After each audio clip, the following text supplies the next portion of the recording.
Сайн байцгаана уу? Монгол Улсын их сургуулийн химийн тэнхимийн багш Нямгэрэл байна. Өнөөдөр би та бүхэнд химийн урвалын дулаан сэдвээр хичээл заах болно. За энэ хичээлийн хүрээнд бид үндсэн 2 сэдвийн талаар авч үзнэ.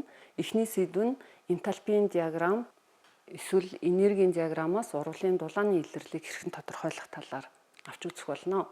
За эхнийх нь урвалын энтальпийн диаграм, нөгөөх нь болохоор урвалын потенциал энергийн диаграм байгаа. За урвалын дулааны өөрчлөлтийг илэрхийлсэн хялбар дүрслэлийг урвалын энтальпийн диаграм гэдэг бол химийн урвалын үеийн энергийн өөрчлөлтийг харуулсан илүү наривчлсан дүрслэлийг нь урвалын потенциал энергийн диаграм гэдэг. За энтальпи болон потенциал энерги нь олон шинжээр ойролцоо боловч бас яг нэг ижил зүйл биш. За гэхдээ ерөнхий олон улсын дунд сургуулийн химийн хичээлийн агуулгад энийг тодорхой өндөр наривчлалтаагаар авч үздэггүй учраас төр орхио. За энэхүү хоёр диаграм нь хэвтэ тэнхлэгт урвалын явц байдгаараа хоорондоо адилхан. Харин энтальпийн диаграмд болохоор босоод тэнхлэгт энтальпи байдаг бол потенциал энергийн диаграмд босоод тэнхлэгт энерги байдаг. За аль нь урвалын их болон бүтээгдэхүүн бодисыг авч үздэг байгаа. За харин потенциал энергийн диаграмд болохоор их бодисоос бүтээгдэхүүн бодис үүсэх явцад энергийн ямар хувирлууд ямар шаттай болж байгаа вэ гэдгийг илэрхийлдгээрээ энтальпийн диаграмаас ялгагддаг. Жишээлбэл слайдн дээр их бодисоос бүтээгдэхүүн бодис үүсэх үед бүтээгдэхүүн бодисын энтальпи нь их бодисоос бага байгаа нь харагдаж байна. За бүтээгдэхүүн бодисын энтальпи их бодисоос бага учраас энтальпи буурч байгаа буюу дельта H-ийн тэмдэг тэгээс бага болно. Харин урвалын потенциал энергийн диаграм дээр мөрийн хамгийн максимум цэгийг дайруулад их бодисоос тэр графикийн максимум цэг хүртэл татж байгаа энергийн зүрэг бол шулуун урвалын идэвхжлийн энерги гэж байгаа. Харин бүтээгдэхүүн бодисоос энтальпийн диаграмын максимум цэг хүртэлх зайг буцах урвалын идэвхжлийн энерги гэж нэрлэдэг. За энэ тухай бол сурагчдад дэлгэрэнгүй тайлбарласан байдаг. Энтальпийн диаграмаас бид нар зөвхөн урвалын дулааны илэрлийг тодорхойлдог бол урвалын потенциал энергийн диаграмаас дулааны илрэл төдийгүй идэвхжлийн энерги гэх мэт кинетикийн үзүүлэлтүүдийг харах боломжтой байдгаараа ялгаатай. За тэгээд энэхүү урвалын потенциал энергийн диаграмыг ашигласан даалгавар бол 2009 оны эсвэлтийн ерөнхий шалгалтаас эхлээд нэлээд нийтлэг ирж байгаа. За дэлгэцэн дээр 2009 оны эсвэлтийн ерөнхий шалгалтад ирсэн 1-р даалгаврыг харуулсан байна. B-гийн 2-ын 1 гэсэн даалгаврыг. За энэ хэсгийг давтнаа. Дэлгэцэн дээр 2009 оны эсвэлтийн ерөнхий шалгалтын Б вариантын 2-ын 1-р даалгавар харагдаж байна. За энэ даалгаварт болохоор нэгэн урвалын энтальпийн диаграм өгөгдсөн байгаа. За тод хар зураасаар болохоор катализаторгүй явагдах урвалын энтальпийн диаграм потенциал энергийн диаграм өгөгдсөн бол нарийнхан бүдэг мөрөөр катализатортай явагдах урвалын потенциал энергийн диаграм өгөгдсөн байна. За 1-р даалгавар нь катализаторгүй явагдах шулуун урвалын идэвхжлийн энергийг ол гэсэн даалгавар байгаа. За ингээхийн тулд катализаторгүй урвалын потенциал энергийн мөрийн максимум цэгийг их бодис энэ хоёрын хоорондох энергийн зүрэг олно. За их бодис дээр 100 гэсэнтэй харгалзаж байгаа бол энэ максимум цэгт 200 кJ энерги харгалзаж байгаа. Тэгэхээр энэ хоёрын зөрөө бол 100 кJ байна. За тийм учраас даалгаварт өгөгдсөн ABC-ийн оронд бол A1, B тэг, C тэг гэж оногдно гэсэн үг. За 2-р даалгавар болохоор катализатортай явагдах эргэх урвалын идэвхжлийн энергийг олох даалгавар өгөгдсөн байна. За ингээхийн тулд бид катализатортай урвалын потенциал энергийн диаграмын максимум цэг рүү бүтээгдэхүүн бодисын энтальпигаас дэш нь сум татна. За бүтээгдэхүүн бодисын энтальпи болохоор энд 25 максимум цэгийнх нь болохоор 150 байгаа. Тэгэхээр энэ хоёрын зөрөө бол 125 байна. За тийм учраас D1 E2 F5 гэсэн хариунд тохирж байгаа. За тэгэхээр бид эндээс юу харж болж байгаа гэхээр потенциал энерги мөрийгаас бид шулуун болон буцах урвалын идэвхжлийн энергиудыг олох боломжтой байна. За 3 дугаар даалгавар нь урвалын дулааны илэрлэлийг олох даалгавар байгаа. За өмнө үздсэнчлэн урвалын дулааны илэрлэлийг олохын тулд их болон бүтээгдэхүүн бодисын энтальпийн зөрөөг тодорхойлох ёстой.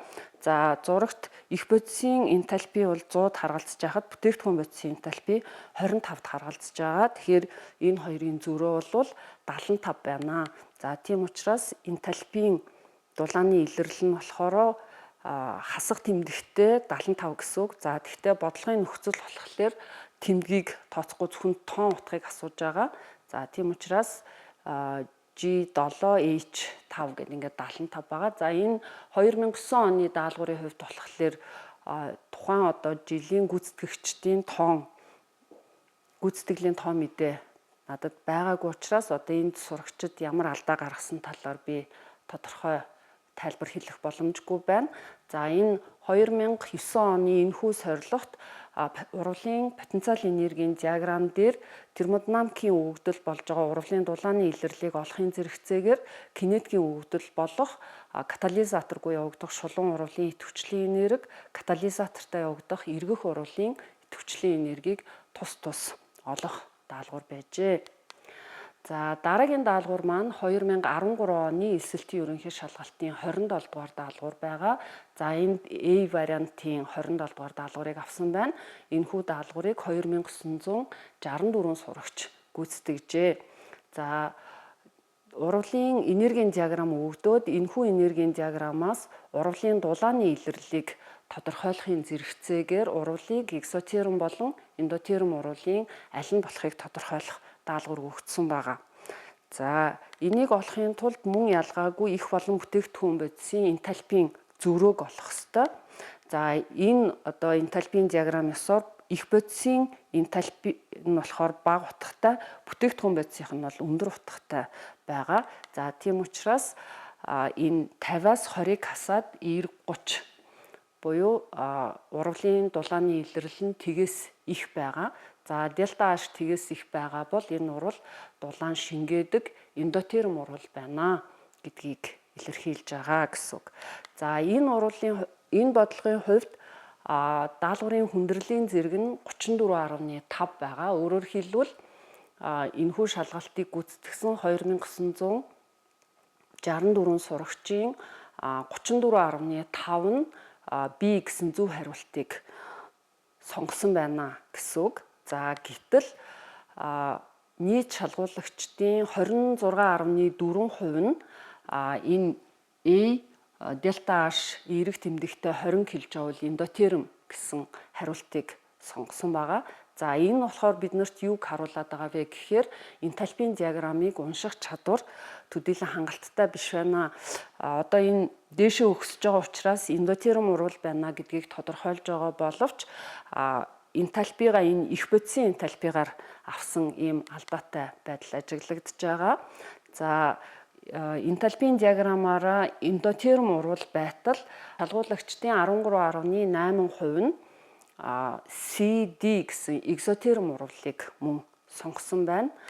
За тийм болохоор эндээс бид ямар дүгнэлт хийж болох вэ гэхээр урвалын потенциал энергийн диаграмыг унших, за потенциал энергийн диаграм ашиглаад урвалын дулааны илэрлэлийг тодорхойлоход бол 2013 оны шалгуулагчид бас төдийлөн өндөр амжилттай биш алдаа гаргаж ирсэн байна гэдгийг харж болно гэсэн үг. За дараагийн даалгавар болохоор 2007 оны A хувилбарын 19 дугаар даалгавар байгаа. За энд мөн урвалын потенциал энергийн диаграм өгөгдсөн. За потенциал энерги тухайн урвалын катализатортай болон катализаторгүй явагдах үеийнх нь идэвхжлийн энерги хоорондын ялгааг олох мөн урвалын төрлийг тодорхойлох юм даалгавар өгсөн байгаа. За тэгэхээр идэвхжлийн энергийг урвалын потенциал энергийн диаграмаас олж гинэ гэдэг чинь кинетикийн өгөгдлийг энэ диаграмууд дээрээс уншиж гин гэсэн үг. Урвалын төрлийг экзотерм, эндотерм болохыг тодорхойлж гинэ гэдэг нь термодинамикийн өгдлийг уншиж байгаа гэж ингэж ойлгоно.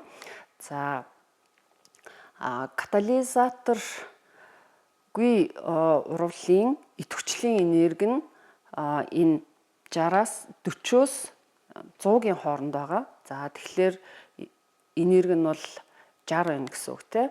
За катализатортай урвалын хувьд болохоор энерги нь энэ 40-оос 70-ийн хооронд байгаа. За тэгэхээр энэ хоёр урвалын катализатортай болон катализаторгүй урвалын идэвхжлийн энергийн зөрөө маань энэ хэсэгт харгалзаж байгаа. За тэгэхээр 70-аас 100-ийн хооронд буюу идэвхжлийн энергийн зөрөө нь 30 кJ энергийн зөрөөтэй байна. За урвалын хувьд болохоор бүтээгдэхүүн бодисоос их бодисын энтальпи нь өндөр буюу урвал бол дулаан ялгаруулж явагддаг урвал байгаа. За тийм болохоор бидний одоо даалгаврын зөв хариу бол A хариулт байна. За дараагийн даалгавар нь элсэлтийн ерөнхий шалгалтын 2018 оны A хувилбарын 35 дугаар даалгавар байна. За энд нэгэн урвалын катализаторгүй, эерэг катализатортай, сөрөг катализатортай 3 потенциал энергийн диаграмыг нэг дор зурж үзүүлсэн байгаа. Тэгээд холбох ёстой. Манай нэгдүгээр график болохоор хамгийн өндөр идэвхжлийн энергитэй байна. Хамгийн өндөр идэвхжлийн энергитэй гэдэг чинь урвал удаан явагдах буюу сөрөг катализатортай урвал байна. 3 дугаар урвал болохоор хамгийн бага идэвхжлийн энергитэй буюу хамгийн хурдан явж байгаа хурдсгагч буюу эерэг катализатор хэрэглэсэн урвал байна гэсэн үг. За тийм учраас зөв хариулт маань C буюу 1-ийн B, 2-ийн V, 3-ийн A гэсэн хариулт зөв багтнэ. За дараагийн даалгавар нь 2002 оны элсэлтийн ерөнхий шалгалтын A хувилбарын 14-р даалгавар байгаа. За энийг нийтдээ 1626 хүүхэд гүйцэтгэсэн. За урвалын потенциал энергийн диаграм өгсөн байгаа. Өгсөн потенциал энергийн диаграмыг ашиглаад урвалын дулааны илэрлэлийг тооцсон мөн төрлийг тодорхойлох ёстой ийм ажил өгсөн байна. За урвалын энтальпийн өөрчлөлтийг тооцоолох юм бол их бодисын энтальпи 50, бүтээгдэхүүн бодисын 30. За тийм учраас энэ хоёрын зөрөө нь бол 20-той тэнцүү. Тэгээд бүтээгдэхүүн бодисын энтальпи бага байгаа учраас энтальпи өөрчлөлт нь тгээс бага байна гэсэн үг. Яагаад гэвэл бид энтальпи өөрчлөлтийг олохдоо бүтээгдэхүүн бодисын стандартын энтальпийн нийлбэрээс их бодисын стандартын энтальпийн нийлбэрийг хасдаг. Тэгэхээр бага тооноос ихтэй хасж байгаа учраас хасах утгатай гарч байгаа гэсэн үг. Тэгэхээр энэ маань юу гэсэн утгыг илэрхийлж байгаа гэхээр урвалын системийн энтальпи 20 кJ-аар буурч байгаа гэдгийг илэрхийлнэ. За урвалын системийн энтальпи буурна гэдэг чинь түүнд харгалзах хэмжээний энергийг гадаад систем рүүгээ дулаан юм уу эсвэл гэрлийн энерги хэлбэрээр алдж байгаа. За тийм учраас дулаан ялгаруулж явагдаж байгаа экзотерм урвал гэд манай B хариулт бол зөв хариулт болж байгаа.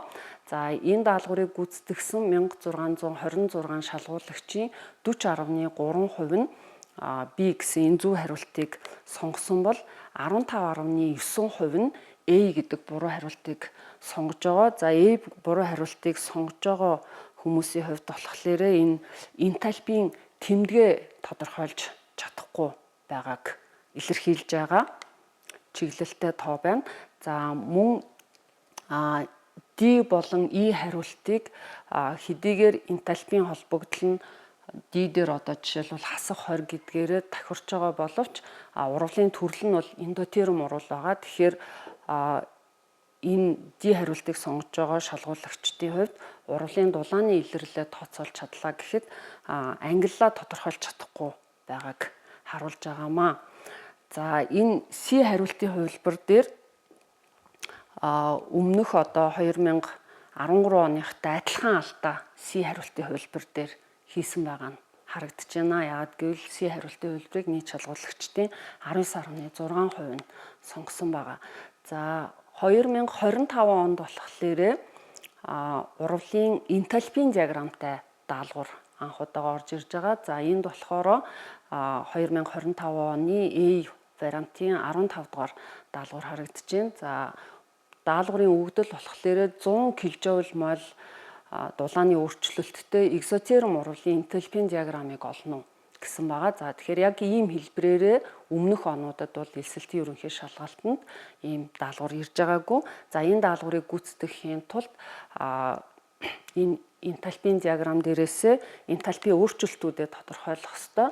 За B болон E хариултын хувилбар дээр урвалын энтальпийн өөрчлөлт 100 кJ мол байгаа. Гэхдээ B урвалын хувьд болохоор эндотерм урвал бөгөөд дельта H нь эерэг 100 байгаа.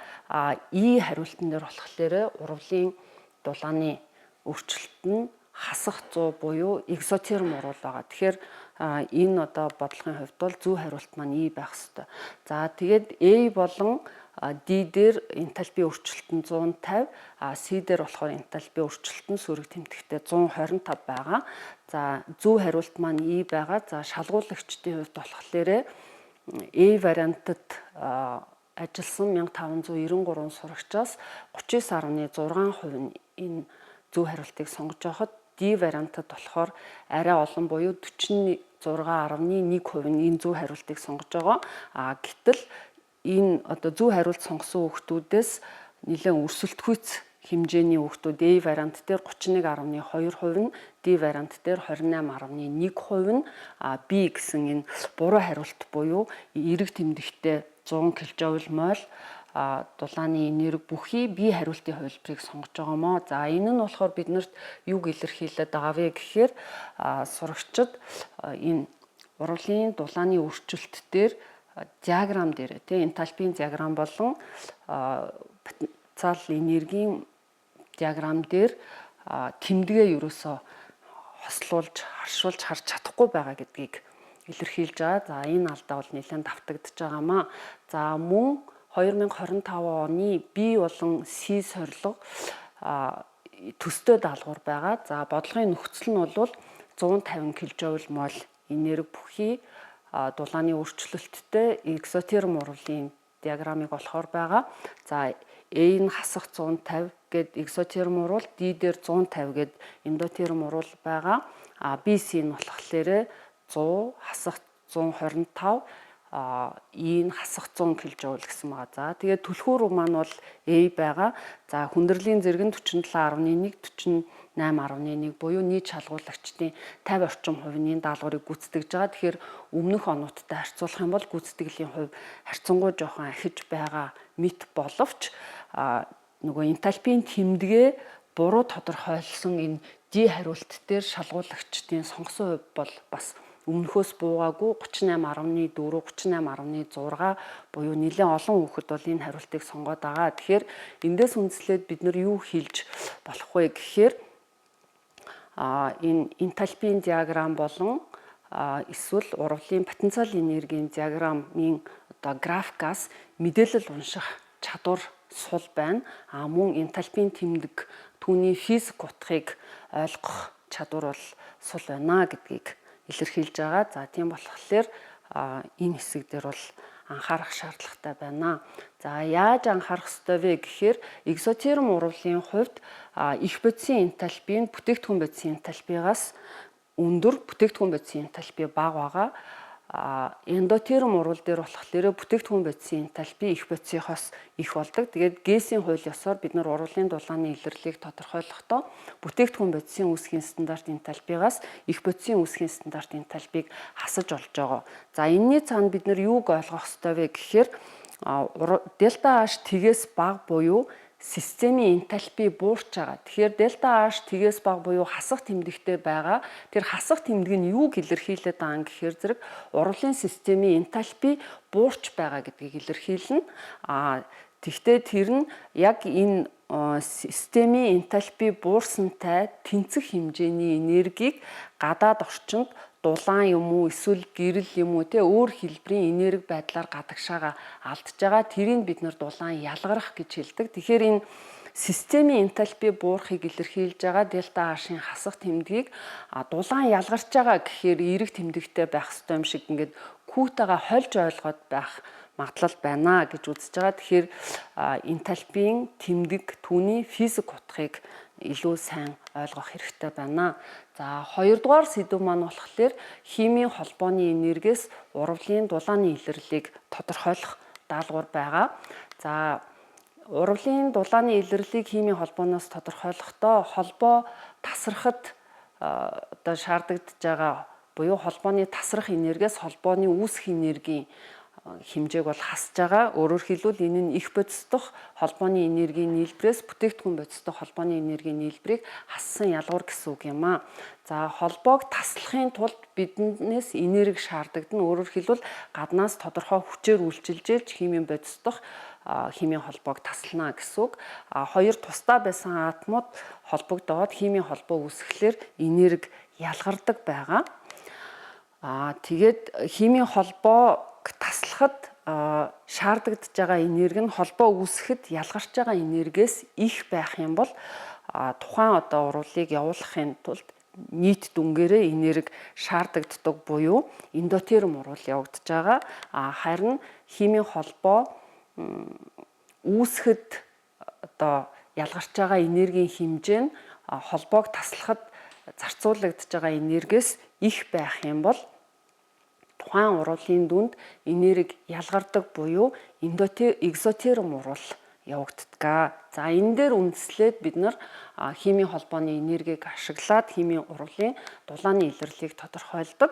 За яагаад химийн холбооны энергиэс урвалын дулаан буюу энтальпийн өөрчлөлтийг тооцоож болдоггүй гэвэл химийн урвалын энтальпийн өөрчлөлтийн гол шалтгаан бол химийн холбоо тасрах болон шинээр үүсгэхэд зарцуулагдж байгаа ялгарч байгаа энергийн зөрөө байдаг. Одоо химийн урвалын үед өөр зөндөө олон процессууд явагдаж байгаа энергийн өөрчлөлт болж байгаа боловч дийлэн хувийг нь бол холбооны тасрах болон үүсгэхэд гарч байгаа энергийн өөрчлөлт эзэлдэг. За тийм учраас химийн холбооны энергиэс бол урвалын дулааны өөрчлөлтийг тооцоолж болно. За химийн одоо энэ тэгштгэл дээр урвалын дулааны илрэл нь холбооны энергийн зөрүү ялгуурын одоо ойролцоогоор тэнцүү гэсэн байгаа. За ойролцоогоор тэнцүү гэдэг нь яагаад одоо ийм ойролцоо тооцоо гардаг вэ гэхээр хэд хэдэн шалтгаан байгаа. За үүнээс хоёр гол шалтгааныг нь авч үзье. Химийн холбооны энергийг бол дандаа хийн төлөвт тооцоолж лавлах хүснэгтэнд хийсэн байдаг. Гэтэл химийн урвалч нь шингэн, уусмал, хий, хатуу төлөвт явж байгаа. Тэгэхээр бид нар одоо бусад төлөвийн энерги төлөвтэй холбоотой энергиудыг тооцоолдоггүй гэсэн үг химийн холбооноос урвалын энтальпийг тооцоолохоор. За мөн түүнчлэн лавлах хүснэгтэнд байгаа химийн холбооны энергийн холбогдол бол дундаж холбогдлууд байгаад байдаг. Энэ нь юу гэсэн утгатай юм бэ гэхээр зэрэг жишээлбэл CH холбооны хувьд аваад үзэхэд метан дахь CH холбоо, этан дахь CH холбоо, бензол дахь CH холбооны энерги бол эсвэл одоо карбонатын ион дахь OH холбооны энергич гэдэг юм уу те CH холбооны энергиуд бол бүгдээрээ энергийн хувьд бага зэргийн хоорондоо ялгаатай байгаад байгаа. За ийм бага зэргийн ялгаатай байдаг учраас лавлах хүснэгтэнд өгсөн дундаж холбогдлоор тооцоолохлоор нарийн тоо гардаггүй. Тийм болохоор ойролцоо тавьдаг. За химийн урвалын үед их бодисдох бүх холбоо тасарч бүтээгдэхүүн бодисдох бүх холбоо шинээр үүсдэггүй гэдэг асуулт бас гарч болно. Ер нь яагаад химийн урвалын энтальпийн өөрчлөлтийг химийн холбоогоор тайлбарлах тооцоолохдоо бүх химийн холбоог тооцдог вэ. За энэ яг бодит байдал дээр бол химийн урвалын үед бодисдох бүх химийн холбоо тасардаггүй. Тухайн урвалыг явуулахад шаардагдах зөвхөн тодорхой одоо шаардлагатай холбоонууд нь тасраад холбогдох шинэ холбоосууд нь бол үүсдэг байгаа. За гэхдээ ГЭС-ийн хууль ёсоор альва химийн урвалын дулааны илрэл нь тухайн урвалын эхний болон эцсийн төлөв байдлаас хамаардаг. Харин тухайн урвал ямар шаттай явж байгаагаас хамаардаггүй.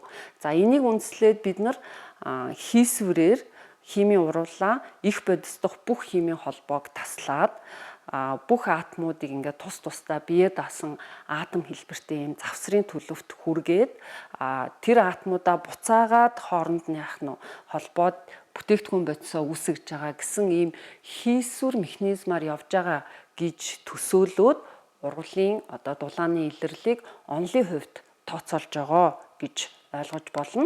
За яг энэтэй холбоотой эсэлтийн шалгалтанд бол 2 даалгавар ирсний хамгийн ихнийх нь 2010 онд иржсэн. За C сорилгын 10 дугаар даалгаврыг харуулсан байна.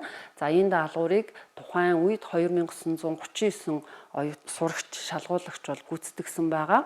За пропаны шатах хуруулыг бодисын бүтэц байгууллагын томьёогоор энд ингээд загварчлаад үзүүлсэн байгаа. За тэгээд энд 5 хариултын хувилбарт химийн холбооны энергиэс урвалын дулааны илэрлийг хэрхэн тооцох вэ гэдгийг харуулсан зөв хариултыг сонгох ёстой байна. За пропан аваад үзэх юм бол CH холбоо нийтдээ 8 байгаа. CC холбоо 2 байна. За хүчил төрөгчд ОО гэсэн 2Ч холбоо 5 байгаа.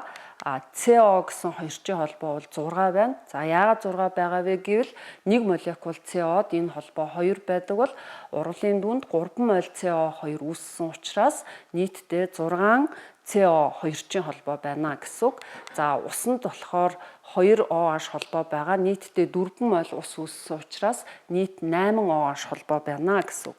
За эндээс бидний зөв хариулт бол B хариултын хувилбар байгаа. За энэ хүндрлийн зэрэг нь 34.2 буюу бас нэлээд хүнд даалгаврын тоонд орж исэн. За нийт одоо шалгуулагчдын 21.7% нь энэ A хариултыг буюу бүтээгдэхүүн бодисын химийн холбооны энергийн нийлбэрээс их бодисын химийн холбооны энергийн нийлбэрийг хасах хариултыг сонгосон ийм алдаа гаргаж ирсэн. За яг энэнтэй адилхан даалгавар 2025 оны 38 дугаар даалгавар болж ирсэн байгаа. За зөв хариултын хувьд бол энэ метан A хувилбарын метанд CH холбоо 4 байгаа. O гэсэн 2Ч холбоо 2 байна. CO гэсэн 2Ч холбоо мөн 2. За OH гэсэн 2Ч холбоо 4 байгаа. За нэг усны молекулд 2 молекул ус үүссэн учраас 4 гэсэн үг те. За ингээд тооцоолоод үзэхлээр энэ урвалын хувьд энтальпи өөрчлөлт нь бол хасах 760 гарч байгаа. За өөрөөр хэлбэл бидний зөв хариулт бол B хариултын хувилбар байна гэсэн үг. За гэтэл энэ хариултан дээр A болон D хариултыг ажиллаж байгаа шалгуулагчдын хүндрлийн зэрэг нь 35.8, 31.8 буюу нийт шалгуулагчдын 30 гаруйхан хувь нь энэ хариултыг зөв хариултыг сонгож ийн гэсэн үг. Тэмдгээрээ эсрэг буруу хариулт болж байгаа C-гийн энэ эерэг 760 кJ молыг яг өмнөх одоо 2013 онтой адилхан 23.4, 24.6% шалгуулагчид бол сонгож байгаа. За B болон C вариантад болохоор за хөхөр тус төрөгчд SH холбоо 2 байгаа. За хүчил төрөгчд болохоор O гэсэн 2Ч холбоо 1 байгаа. 2-ны 3 мол учраас 2-ны 3 мол байна гэсэн үг гэж үзнэ. За SO 2Ч холбоо 2, OH гэсэн 2Ч холбоо 2 гэд ингээд тооцоолоод үзэхлээр урвалын энтальпи маань бол хасах 670 гарч байгаа. За зөв хариулт маань бол C байна. За хүндрлийн зэрэг нь A болон D хариулттайгаа адилхан мөн 30 гаруйтай байгаа. За энэний эсрэг утгатай тоо болох энэ нэмэх тэмдэгтээ 760-ыг мөн ялгаагүй 24.1, 21.9% нь сонгож байгаа. За өөрөөр хэлэх юм бол энтальпийн холбогдлыг тооцоолохдоо тэмдгийг төдийлөн сайн тооцож чадахгүй одоо 2013 оны алдаа маань 2015 онд давтагцаар байгаа гэдгийг харуулж байгаамаа. За эндээс бол бидний одоо харах ёстой болзошгүй бэрхшээл алдаа маань юу байгаа вэ гэвэл энтальпийн өөрчлөлт бол процесс юм а гэдгийг төдийлөн сайн ойлгохгүй байна. Энтальпийн тэмдэг нь энэ процессын физик утгыг илэрхийлж байгаа. Дельта H тэгээс бага байна гэдэг бол урвалын системийн энтальпи буурч байна. Буурсан хэмжээгээрээ гадагшаа дулаан ялгаруулж байгаамаа. Тэгээ дулаан ялгаруулна гэхээр эерэг тоо байна гэдэг энэ ойлголттой бол зөрчилдөд байгаа гэдгийг харуулж байгаамаа. За ингээд та бүхэнд эсэлтийн шалгалтанд нь өндөр амжилтыг хүсье.